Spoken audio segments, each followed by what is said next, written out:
Okay, guys, I am back. Welcome back to the DeVore Wild Fam. This is my pregnancy and birth series, and this is birth number 5. This is Jillian Jane's birth story.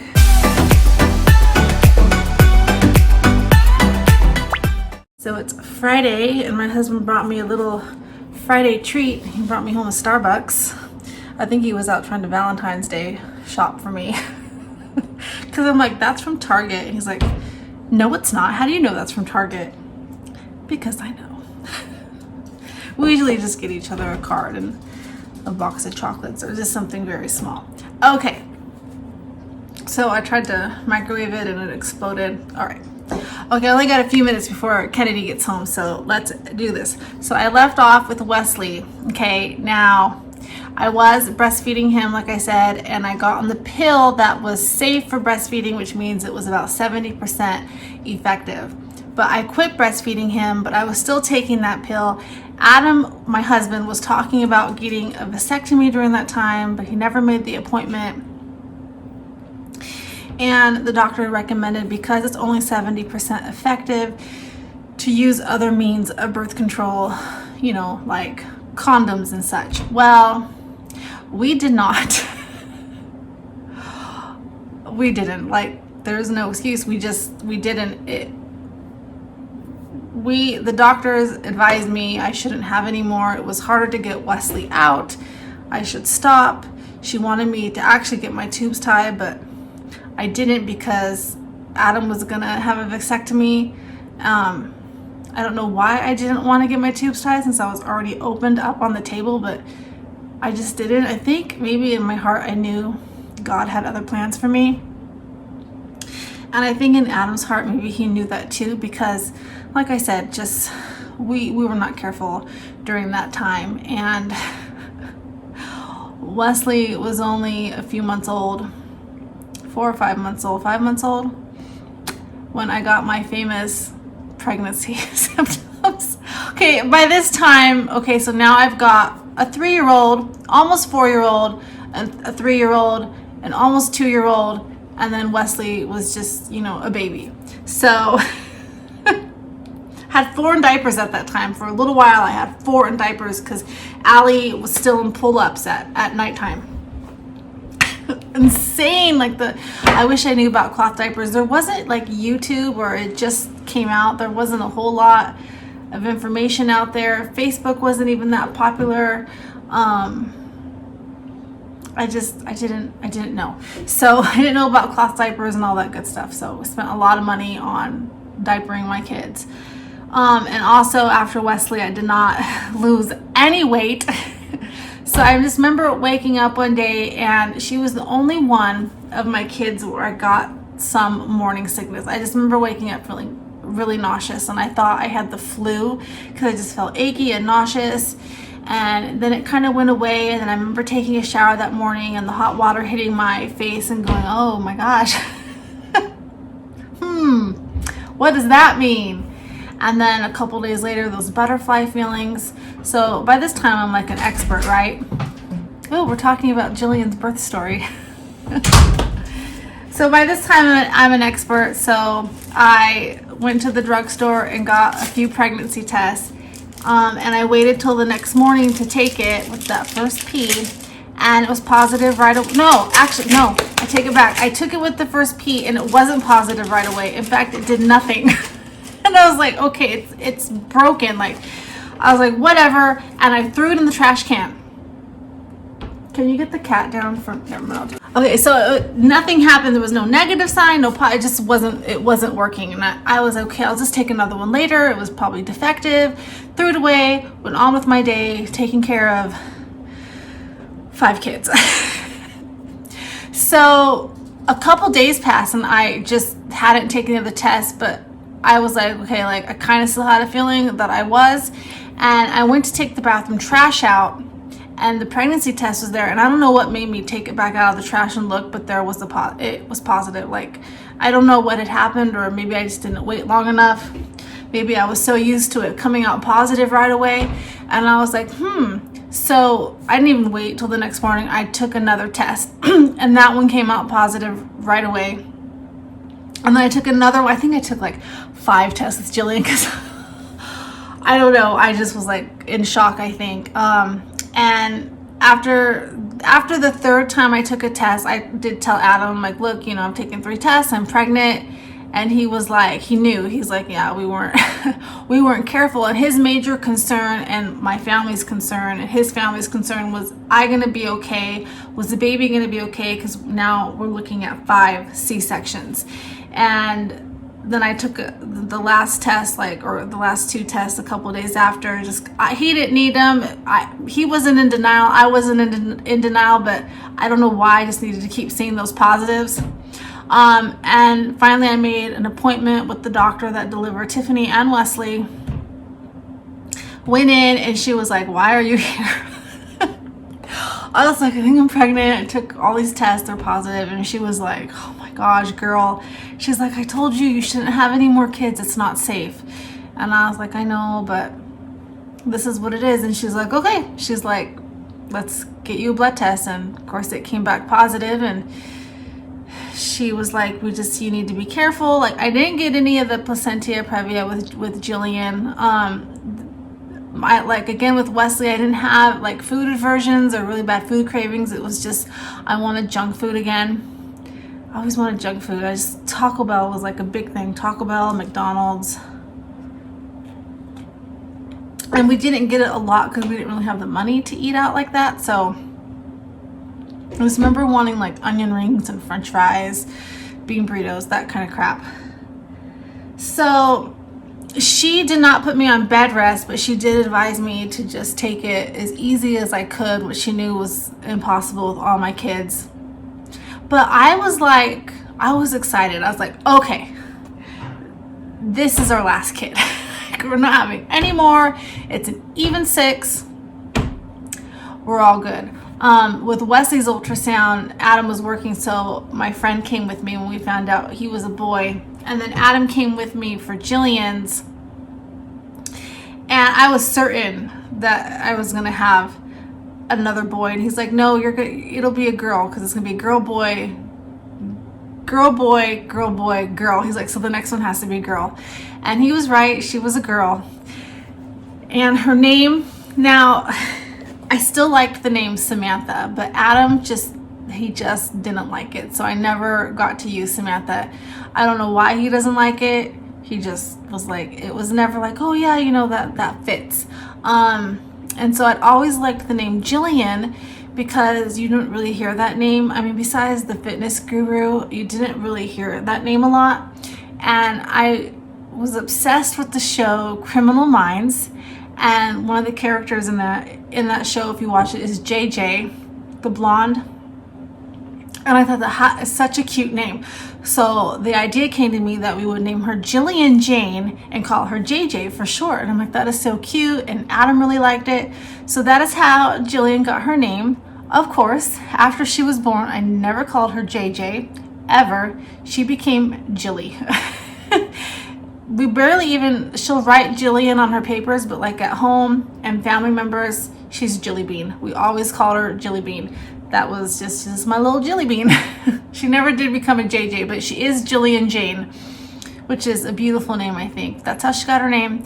My pregnancy was not, I don't want to say easy, because again, like I said, I had so many kids. So I was busy. We also, during her pregnancy, I forgot to mention when I was pregnant with Wesley, we had moved houses again. We were in the same town, but they were going to raise our rent at the one place we were at. And some people from our church offered us an even bigger house for cheaper rent, like they were going to be our landlord. So we did move with Wesley. So we were living at that house when Adam, we just could not make ends meet. Like there was times where we couldn't pay our rent.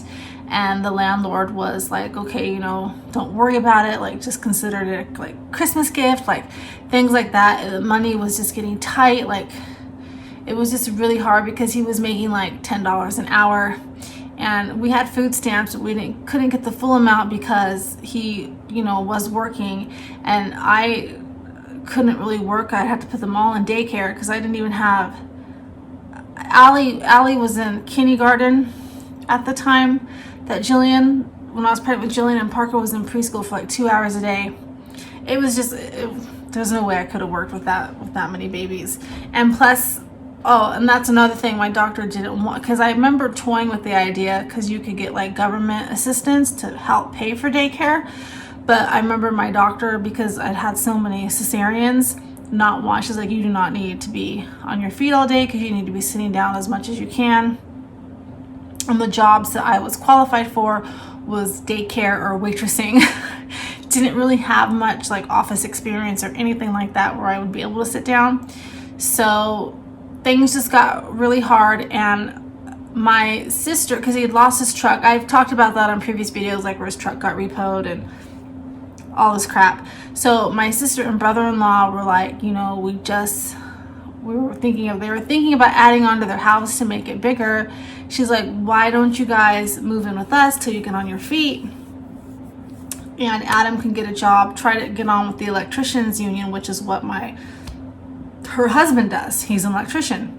So she's like, he can come down here, live with us, he can take the test. And like, they knew Adam was smart, that he was going to pass the test and he can become an apprentice, and, you know, blah, blah, blah. Like, they weren't going to charge us rent or anything like that. So when, excuse me, when I was about, I don't know, 8 months pregnant with Jillian, that's when we decided that we didn't really have another choice but to take my sister up on her offer. And so we decided to move from Northern California to Southern California, but we were going to wait till after Jillian was born. So she was born on May 3rd, and her godmother her name is Rhonda. She went to our church, and I sang with her. We became really good friends, and she has the same birthday. I thought that was so neat. So, you know, May 3rd came, and it's ready for my C-section. And Jillian's C-section was a little bit scary because, you know, this doctor was very into classical music and new age music playing in the background. The Enya doctor, you know, the Orinoco Flow and Caribbean Blue and Yanni, I don't know. But she was already had called in another doctor to assist with Jillian's C-section, because now I had been cut twice long ways and twice bikini ways, and she was like, which way do I go in? Because it's like a T, so the middle of my incisions I kind of have like a little hole. So she did decide to go in for the third time, the bikini way. Is that vertical? I always get vertical and horizontal mixed up. Need to go back to the second grade. So she decided to go in the way, but she had another doctor in there in case something happened. They let me be awake for it. I actually was like kind of freaked out, and because I knew it was a higher risk cesarean, I was like, can you just put me under? Because I was like scared. And she's like, no, like there's more of a risk when you're under. She's like, I need you awake. So, you know, Adam got to come in there and everything. And everything started off okay, I guess. I mean, if you've had a C-section, like, you know, like it is the weirdest feeling. Like, you get the spinal tap and you're numb. Hopefully you're numb and you don't have like my second pregnancy horror story. Hopefully you're numb. But you're numb, but you still feel tugging. Like, I could still feel them, like the scissors, like you can hear them, and then you can kind of feel it, but it doesn't hurt, and then you just feel a lot of pulling and tugging. It's a very, very strange sensation. With Jillian, I was dry heaving, like they had to pump more medicine into my drip, and then I remember she was just doing her thing, and all of a sudden she was like cussing, like saying the S word. I'm trying not to cuss on here because I don't know if kids watch this. So she was like saying the S word. I think the F word popped out of her mouth. By this time I'm like freaking out, and I don't think she meant to scare me, and it was probably not very professional, but I think she kind of got a little bit scared because I had so much scar tissue. She said it was like cobwebs in there, and she was trying to find the perfect place to cut, and she just could not get Jillian out. Like, I just remember them pulling and using the vacuum, and they couldn't. C-sections usually take 5 to 10 minutes. Jillian's took about an hour. So I was really nervous. I was like, please let my baby be okay. And and I also had signed the consent, because Adam never went and got the vasectomy, obviously. I signed the consent form with Jillian to have my tubes tied. I didn't do it with Wesley, but I signed it. I said, go ahead and tie my tubes. I felt we were done, like we could be done. Jillian was going to be our last baby. And she was just like cussing, and finally they pulled her out, and Jillian heard her little cry, and they showed her to me, and then they whisked her off, and they sent, Adam went out, and then it took forever for her to close me up or get my placenta out. I don't even know. They ended up putting me under for that because it was just taking so long. I think I was in the operating room for like 2.5 hours. And when I came to, she told me that they could not tie my tubes because she couldn't get to them. So I remember like, don't have any more kids. She's like, get on birth control, wear 2 condoms. Like, she's like, don't have any more kids. Like, you make your husband go get fixed. You cannot have any more cesareans. So I was like, okay. She's like, you're lucky you're healthy, and you're lucky, the baby's healthy. And Jillian weighed 7'8", I think, 7'7". Oh no, she was on the littler side. She was actually, I think she weighed more than Tiffany. But so hey, don't scratch the new couch. Stupid cat. I was intent on breastfeeding her because she was my last baby. I was like, I don't care how many other kids I have running around. I want that bonding. I don't care what it takes. I am breastfeeding this kid. I don't want her to have any bottle. I don't want her to have formula. Like, I don't even want to pump. I just want her to take my boob. I was very, very, I put that in my head at the very beginning of the pregnancy. And she wouldn't latch. I'm like, what is it with my girls? Like, my boys, no problem. Girls, they don't want it. And I was getting very discouraged, but I was like, I'm not backing down. Like, I knew she was at least getting the colostrum, so she wasn't starving. By that time, I knew some stuff. Meaning I wasn't green anymore. So during this time, we are also packing up our house to move. We got to put everything into storage. We moved everything, which I would never do that again. Well, maybe now my new furniture, but because we had broken stuff then, I'm like, I don't know why we paid to store it. It's just stupid. So I get home and I have this newborn baby and 5 other kids. House is torn apart. So I'm trying to recover from a C-section, breastfeed, and pack up a house to move 8 hours away. And then 4 days after Jillian was born, Adam's truck broke down, which we needed to move. It was my dad had given us one of his trucks, and it broke, and he ended up having to take it over to his parents' house, who lived almost an hour away, and staying there a couple nights to get it fixed with his dad, because his dad had a garage and we didn't. And I remember being so mad at him that he left me. He's like, I don't have a choice, because I don't remember where our friend was at the time. I don't know, but I was like, you cannot leave me with 6 kids. And I still had staples in my stomach. I'm like, please don't leave me. But he did. And I was very overwhelmed. But I even had my friend Rhonda come over, and she was showing me all kinds of tricks to try to get Jillian latch and stay calm. And I think she's the one that came and helped me that 4 days that Adam was gone, because I remember her bringing me water, hydrate. I ate a lot of grapes. It's weird. I didn't get a lot of pregnancy cravings, but I did get after pregnancy cravings with each and every kid, all 6 kids. The first thing I wanted to eat after every pregnancy was bananas. So I think my body was probably lacking potassium, but I remember just really wanting bananas and peanut butter, which was funny after Allie, because I hated peanut butter, but the minute she came out of me, I wanted peanut butter and bananas. And I was really good with each pregnancy or postpartum drinking a lot of water, but with Jillian even more so, because I was bound and determined to make breastfeeding work. And finally, we both got the hang of it. Because like I said, my boys were easy. I didn't have to try. They just did. With Jillian, she was like Tiffany and Allie. And with those two, I kind of just gave up. And with Jillian, I didn't. I just kept on. And finally, she got the hang of it. And I breastfed Jillian until she was 3, until I was about 9 months pregnant with Kennedy. I was gonna tandem breastfeed, but Kennedy is another story what happened with her. So I moved.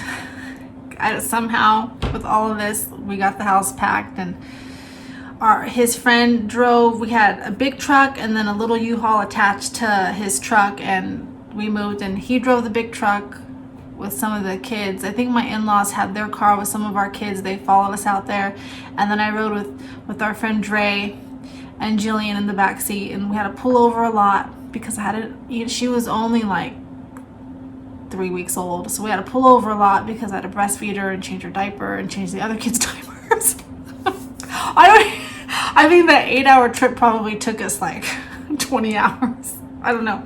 But we did move in with my sister, and they had added on, like within 2 weeks, they had put on another room to their house, and we moved into that room, and she had another bedroom that four of my kids shared, and we kept Jillian in the room with us. And then Cole, my stepson, bunked with my nephew Trenton because he was with us for that summer, our first summer there. She was born in May, and we were there because I remember celebrating Tiffany's 3rd birthday there, because her birthday was June 6th, so we got there like a month after Jillian was born.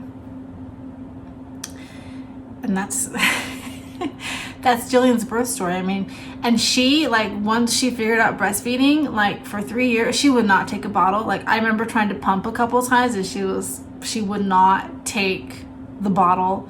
Like, it was the exact opposite, where the other girls wouldn't take the boob. Jillian would not take the bottle. Like, even if I pumped breast milk, she wouldn't take it. So I did not go anywhere. Nobody babysat. If they did, it was like a quick run to the store or something. Or I'd take her with me, because I was like a pro at breastfeeding. Like, she also co-slept, and she co-slept with me and Adam. And I remember at night, like, because I would breastfeed her while like laying down, and when I had to switch sides, me and Adam would switch sides of the bed. I remember doing that for like 3 years with Jillian. She was my little angel, and she had this hair like this. She was almost bald, but you can tell from the very beginning that her hair looked different. And I'm like, it's gonna be curly, because my mother-in-law has curly hair. Her whole side of the family has curly hair. And she was just like a little doll. She was so cute, my little Jilly Bean. And she was a fairly easy baby, besides the fact she, wouldn't take a bottle, and I could not go anywhere or do anything. Do you remember that? Yeah. But I got my wish. She definitely breastfed.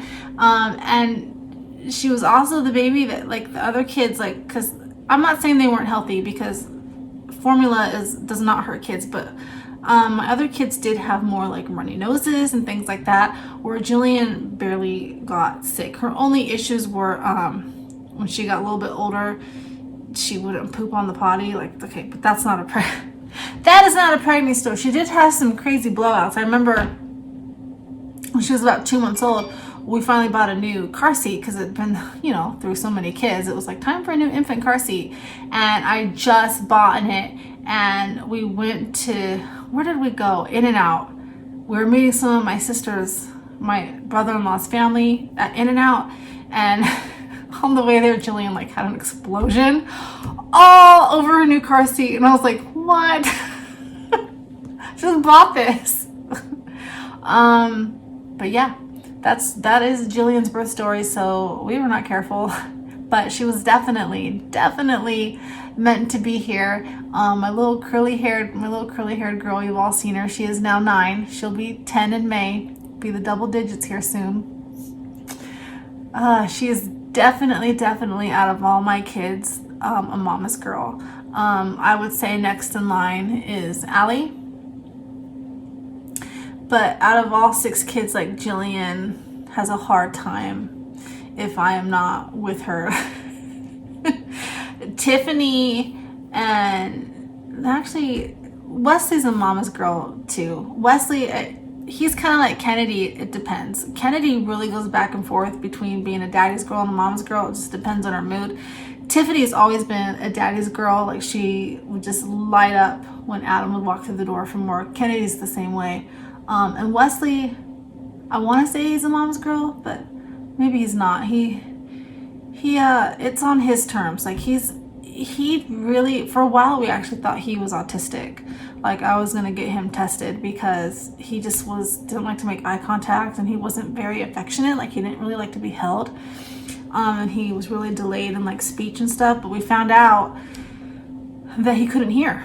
He had fluid, they said it was like being underwater is what he was hearing. And he finally had tubes put in his ears, and I swear within weeks he was a different kid. He was talking, he was more affectionate, but he's still like worried, like you saw in the video with my mom. Like, he didn't want to hug her right away. He takes a little bit to warm up. Or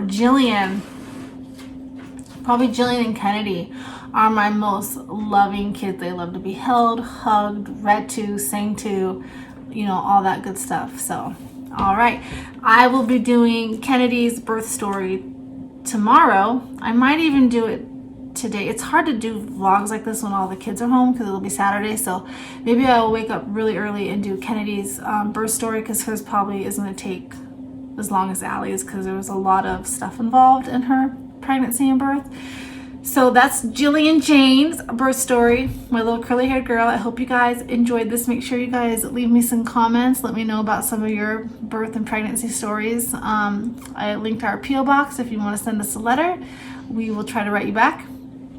And I'm very thankful for all you guys. And this series has been really fun to do because it just brings back a lot of good memories. All right, guys. See you guys tomorrow. Chicken tendies.